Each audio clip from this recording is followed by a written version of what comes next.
Hello, everyone. Thank you for listening and watching. My name is Nefertiti, and you can find me on the web at onebodywm.com. This is an energy update for the week beginning August 19th through August the 25th.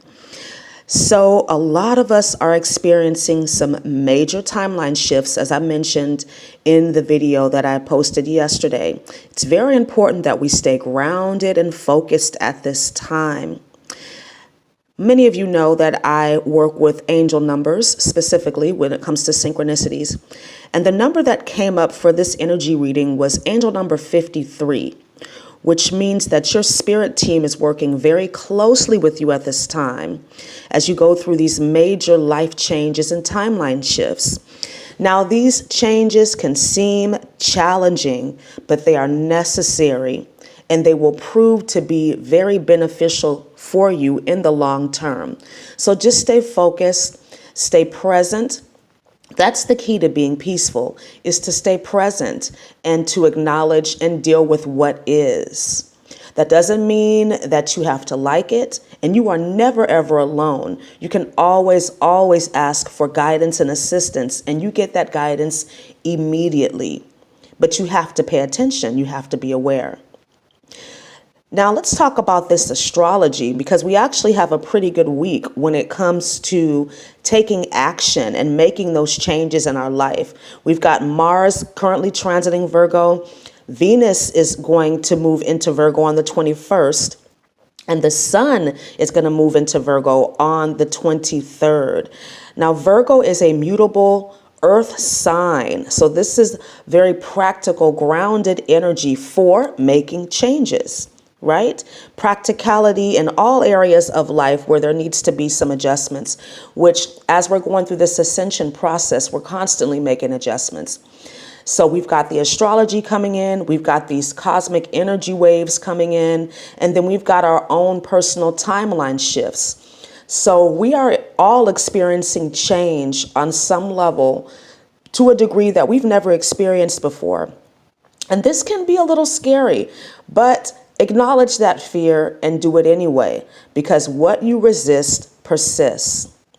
So with Venus in Virgo, this is good energy for creativity meeting practicality. And Virgos are about the details. So you can be very detail oriented when it comes to your creative projects, creating those step-by-step methods to getting the work done that you need to every single day to make your dreams become a reality. Jupiter is also here, making you feel more expansive. And I think this is a good combination because Jupiter is expanding your dreams, expanding your goals, expanding your possibilities and visions for your fifth dimensional reality and beyond. Now, Virgos have a shadow trait of being overly critical. So that has a lot to do with being more focused on the details. And we know Mercury is the ruling planet of Virgo, so the devil is in the details, right? But don't get too caught up in that. Just stay grounded, stay focused, and make the adjustments that you need to make. With Jupiter here, it's easier to see things from a higher perspective, and you can make those adjustments accordingly. And Mercury is about the mind, so pay attention to your thoughts. That's where I feel like a lot of the paying attention to the detail needs to come in, is paying attention to our thought life, because our thoughts are the currency right now for creating this new earth, this 5D earth. One thought at a time, one feeling at a time, one action step at a time. It's those small steps every day that add up to the big changes. So spend some time this week getting organized, right? Looking at your calendar, making those adjustments in your schedule. I always say to work from a calendar as opposed to a to-do list. Block out times on your calendar to create space to complete those important tasks, for starting those new projects and just getting shit done. We all get the same 24 hours in a day. 1,440 minutes. Most of us sleep about 6 hours or so. So what is that? What is that math? 18 hours left. Then you've got a couple of hours to spend with your family, 8 or 9 hours at your job if you work a 9 to 5. So you've got about 4 or 5 hours left to really commit to your soul mission, your life purpose, if you're not doing that already, to have time for those creative projects, to spend time focusing on those details. So I pulled a card this week for the energy, and it was the Knight card from the Angels and Ancestors Oracle Cards deck. And the Knight card is about being brave and honest. The universe is helping you with achieving and attaining and maintaining order and balance in your life. But there is a component of personal responsibility and choosing to honor your path and purpose as a light worker. Being willing to complete your unique assignment as a light worker. There's something that you are meant to do that nobody else can do. And it's up to you to figure out what that is through your meditation time, through your contemplation time, through that time that you spend connecting to your spirit team. Because we can always ask for guidance and get it. We don't have to be confused all the time. Now, there is a time when I feel like we ask for guidance and assistance, and it may seem like it doesn't come right away. My belief is because whatever it is that you are asking has already manifested in your reality somehow. The answer is already in your reality. You just have to open your eyes and look. It's not up to us to figure out the hows. Our only job is to hold the vision, trust the process, ask our spirit team, how may I serve?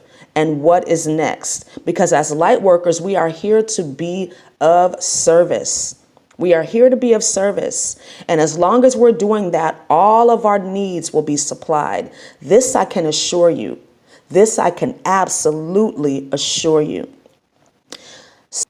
So now I'm going to offer you some crystal therapy. And the crystal that came up was peridot. Peridot is a transmutation stone, helping you to release energy that no longer serves you in a positive way so that you can make room and space to hold that light, to hold the new energy that's coming in.